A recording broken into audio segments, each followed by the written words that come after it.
எல்லா பிறப்பும் பிறந்து இளைத்தேன் எம்பெருமான். எம்பெருமான் பிறந்து இளைத்தேன் எம்பெருமான்.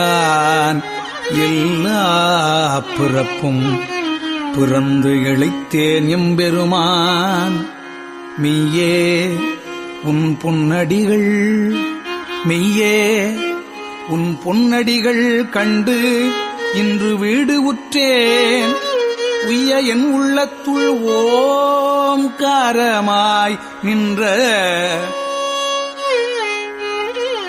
என் உள்ளத்துள் ஓம்காரமாய் நின்ற மெய்யா விமலா விடைப்பாக வேதங்கள் ஐயா என ஓங்கி ஆழ்ந்து அகன்ற நுண்ணியனே. வேதங்கள் ஐயா என ஓங்கி